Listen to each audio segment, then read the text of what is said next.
what's actually wrong with Nigeria's security infrastructure? And beyond what's already in the public domain about the difficulties affecting tactical and logistical operations in the war against terror, would there be other subterranean factors hindering the military campaign? Well, joining us now to have a chat about this and a lot more is Dr. Olu Agunloye, a former Minister of State for Defense Navy, former Minister of Power and Steel, and one-time Corps Marshal of the Federal Road Safety Corps. Welcome to the program, Dr. Agunloye. Good to have you on the morning show. Thank you very much. Yes, thank you, Dr. Agunloye. Well, I think it was in January that you said that the Buhari government is not focusing enough on the security situation in the country. Well, is it a question of not focusing enough or losing focus, which is another phrase that was attributed to you? And what do you think the government still needs to do? Now that we have been told in the last 24 hours that this security problem, according to former Chief of Army Staff, Lieutenant General Tukur Buratai, retired, could take us the next 20 years. Do you think that we're in a helpless situation? But what should be done?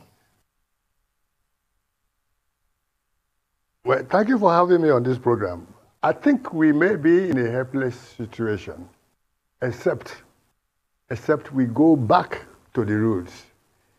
This is a standard situation which everybody knows in the Southwest, that when a cripple is carrying a luggage on his head and you are focusing on that luggage, you will be saying, oh, this your luggage is going to fall off because it's not sitting properly. But people who know what to do, we say, look at the legs of the man carrying the load. If the cripple is carrying the load cannot sit straight. We need to go and do correction at the bottom. And what we have been seeing, herdsmen here, riot here, cries for structuring and restructuring, crying for departing from the Federation, they are just symptoms of very serious irregularities that had been in the system. And time will not allow us to go back onto this, but you can take this back as far as Lord Lugard's time, where they signed in a document that had now expired. You go back to 1966 when the Constitution was overthrown, and you go back to 28 years of the military where we were going without any focus. You do laws according to the time of what is on the ground. There's nothing to anticipate, and sometimes you backdate that law. You go back to Aburi, where some of the only things that could have helped Nigeria were also overturned again, and those decrees that followed. But what is important for us at this point is that we have, in the last 21 years, 20 years, also been in this republic where we are without a correct code of conduct, constitution.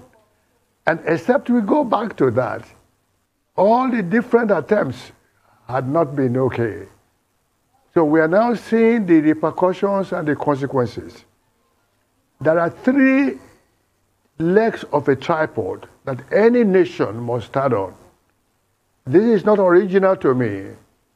A long time ago, one of the chief of army staff or naval staff had in Kuru,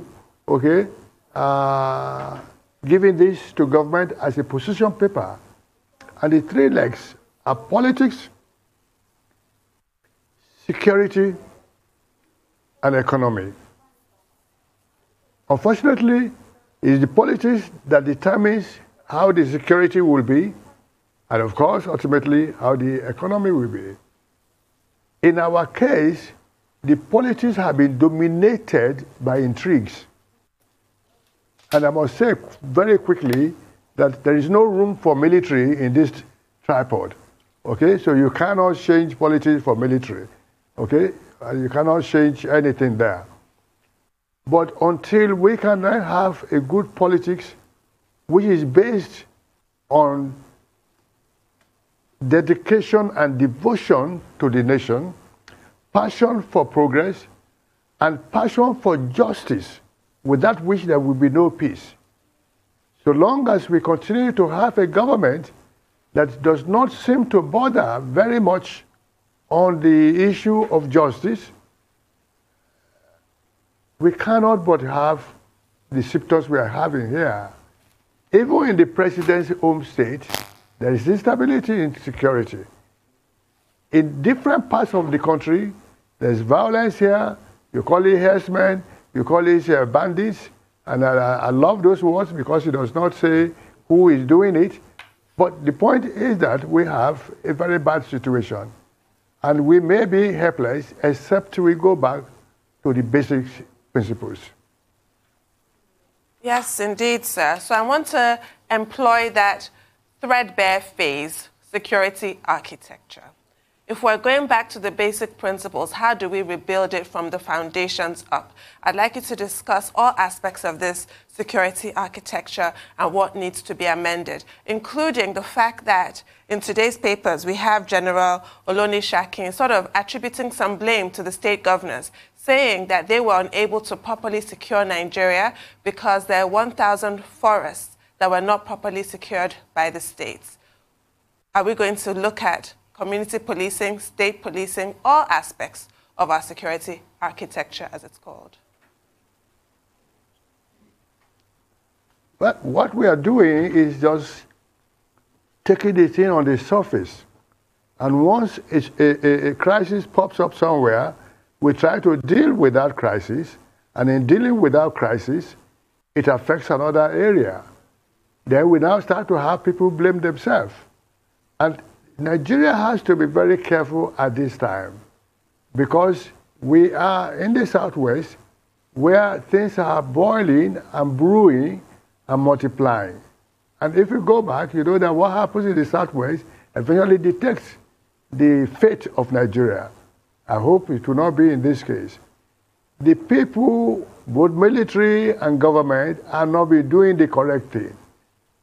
The basic thing is to provide justice. The basic thing for them to do is to let us know what guidelines we are to live together. That is not there. The 1999 Constitution apparently is not a correct one. It is, I don't want to use very strong word because that's the only one we have at the moment. It is at the best a constitution that was to be modified. And if we look at it from 1999, attempts have been made to modify it. And why has it not been modified? And that is because we have not been sincere. We have politics being played by politicians who are not sincere. We have government being run by people who are not sincere. And we have governors who are not sincere. Until we depart from this, we cannot get a new result. These results which we have been predicted a long time. If you go to do any business in a crooked way, you get a crooked solution. So somebody blaming a governor and so on, and then I have been in a forum where governors of Ondo State and governors of Oyo State, two of whom I have good interaction with, have been blamed. But is it really their fault? The system is crooked, and let us rise up to correct it from the beginning, okay? People should not be afraid to say, let us come together and determine how do we live together. Okay. At the moment now, we are not living together. Okay. I mean, great insight you shared, Dr. Agboloye. But real quickly, we had the former head of state, Salami Abubakar, here yesterday.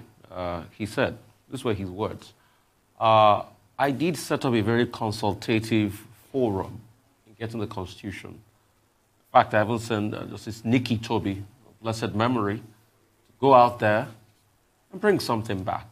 And this was what he agreed on after widespread, consultation and conversation. And he went one step further to say that if you say it's not good, then you can change it and fix it. That was his line of thought yesterday. What's your take on that? One. Two, what's your take on Governor Matawalle saying that not all bandits are criminals? Two questions, sir. Not all bandits are criminals. Maybe all criminals are bandits. Okay? And because some of our leaders are not actually patriotic, because some of our leaders are not at all sincere, because most of our leaders are self-centered. They're looking for what they will do for themselves, what they will get for themselves. Because most of our leaders are corrupt, okay? They really cannot think straight, okay? Some of the people I understand in the last few days try to say that some of the bandits, some of these criminals are freedom fighters, okay? So, but it does not matter what you call them. These are people who are destroying the security of the country.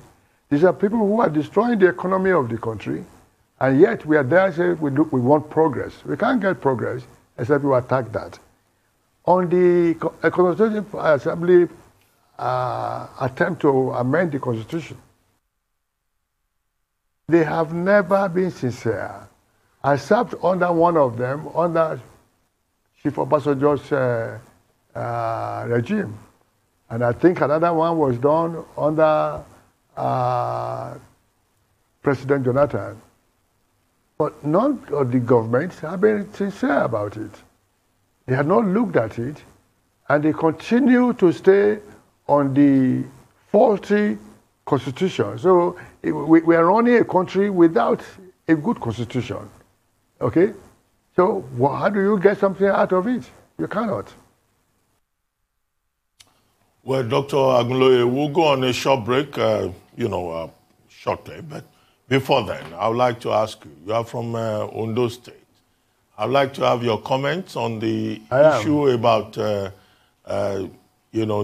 conflict with herdsmen with regard to the forest reserves in Ondo State and how Governor Akeredolu handled that. And then beyond that, of course, you are also a major stakeholder in the Southwest. You are chairman, deputy chairman of the Social Democratic Party, even if you have one leg in SDP and another leg in the PDP.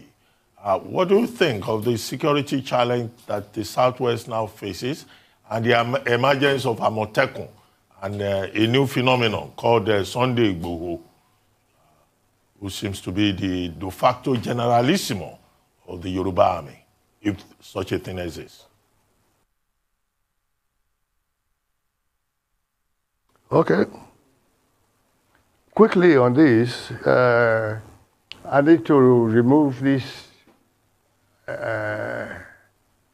almost embarrassing or insulting one leg here, one leg here. I have two legs in SDP, and I do not partake in the other parties, and I do not intend to do so.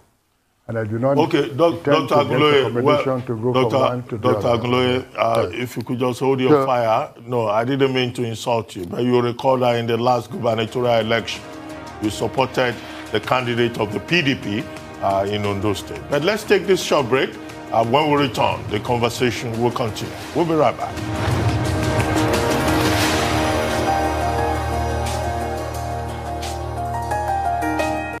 Welcome back to the morning show here on the Arise News channel. Still with us is Dr. Olu Agunloye, former Minister of State for Defense, former Minister of Power and Steel, and one-time Corps Marshal of the Federal Road Safety Corps.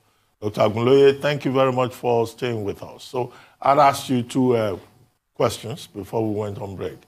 You may go ahead. Okay, thanks.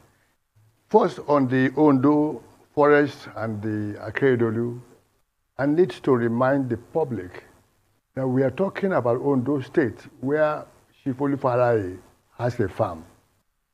Where Chief Olufalaye has a farm that he had nurtured for 37 years. maybe now 39 years, because it's 37 years, 2 years ago.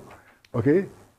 We're talking about a situation happening in the Southwest, which had been, they had the bandits, let's call them that. The bandits, the herdsmen, they had already sent ahead a test for us. About 2 years ago, they went to Olufalaye's farm and took him away, burned some of the farms, and kidnapped him. They almost killed him. But they released him after intervention and I think payment of ransom. But we're back here now. At that same time, they went to Oyo State and destroyed the farm of Chief Dele Adigun, another prominent Yoruba man, another prominent person from Southwest, a former head of service. They destroyed his farm, and nothing had happened to that. Then they went to Ogun State. So you can see Oyo, Ondo, Ogun. And they went to a businessman, Bisrod. I can't remember his full name. We know him as Bisrod. But he had a farm, and they destroyed the farm with 1,000 heads of new cocoa seedling that he was trying to grow. This was to give us like a signal, but we ignored that signal. We did not do anything to that signal. Then in the next phase of it, the herdsmen started to open sleeper cells in Yoruba land, in the Southwest. People shouted, but they did not do anything about it. Now they are like in the third phase of it, where now they want to actually displace the people, take over the land, and so on. Forest reserve people is not meant for criminalities. There's a little bit of issue with Ondo State where they said Fulani herdsmen were asked to leave. And it was some interpretation by media or by other people. And I said, no. It is herdsmen that were ordered to leave the forest. It's criminals that were ordered to leave the forest. Whether they are Canadians or whether they are Fulanis or whether they are Ibiobios. They're criminals.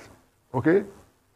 Then there is the issue of minors, small children under 18, not rearing cattle around. You may want to ask, what is Akeredolu's business with that? But the truth of the matter is that the cattle now commit offense by going to destroy the farm, and you can't arrest cattle and take cattle to court. You want to arrest the person who is the header, and he's a 7-year-old boy, or it's a 10-year-old boy. You can't do anything with that. Okay? So the governor of Ondo State was perfectly in order with instructions to say, do not live in the forest. And you want to go into the forest for anything, let us know who you are. So Akeredolu was right, 100% on that. When you now go to Oyo, Oyo is not as straightforward as that. The first order which the governor gave was, let's keep peace. Do not let anybody inflame or incite. Okay? He was right on that. All right? But the question now was, how long can people keep peace when you keep poking into their face, when you keep destroying them, when you keep killing them, when you keep raping them? And at that point, law and order has started to break down. Okay? I have known Sunday Igboho, Sunday Adeyemo, since the time of the election in Kogi, when I think Abubakar Audu was contested. That was my first contact with him. And one thing you cannot take away from Sunday Adeyemo is that he's a very, very courageous man, a very brave man, okay? And the truth of the matter is that there is nobody who will be in his own position who will not fight back. Some of us want to fight back, and some of us are not able to fight. And some people are taking laws into their hand to fight. But this things must be done in a packet. I've always insisted that when the Southwest is talking about restructuring of Nigeria, they need to restructure the Southwest first. They need to restructure themselves. They need to restructure their mind. There have been very evidence of non-coordination within the Southwest, between the states, within each state itself, and within the elements that can help to ensure security. When people are not secured, they are allowed to do anything that they can to get security. So when you look at that, you will see that the response of the Southwest to Amotekun is also correct, but it is not deep enough. But it cannot stand alone. It should not be allowed to stand alone. Amotekun is a concept, and it's a concept for development. Concept for development of a region. Concept for protection of Commonwealth. And it is beyond going on patrol to chase herdsmen or to chase kidnappers. Okay? And the fear from other places that it will lead to police security, state police, and so on, completely unfounded. Everywhere I've pointed that you need state police. Everything I've pointed that you need to restructure the system. You cannot have the same system which we had when Nigeria was 76 million people. It's the same system we have when Nigeria is 90 million people. It's the same system when Nigeria is 200 million people. Okay? It cannot work. The same roads, the same water supply, the same electricity supply. When I was Minister of Power and Steel, okay, I delivered 4,139 megawatts to users. It was a peak at that time. It was celebrated. 20 years after, or 100 years after, they are still battling with 2,000, 3,000 megawatts of power. Something is fundamentally wrong, and except we attack that, we can't make progress. Well, this is just such a sad indictment of this dangerous trajectory that we're on. As we round up the conversation, I'd like your thoughts on the comments made by Minister of Defense, retired Major General Bashir Magashi, really talking about self-help, but in a way that ended up offending a lot of Nigerians, calling for people to, show their competence and capability to defend themselves against bandits. With what exactly? Briefly, sir, in a few seconds.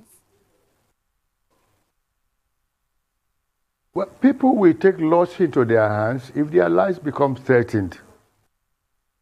And it shows what other people call failure in leadership. There is failure in leadership in Nigeria. But it is not celebrated because that failure in leadership did not come when the leader became leader. In the process of selecting that leader, there will be failure.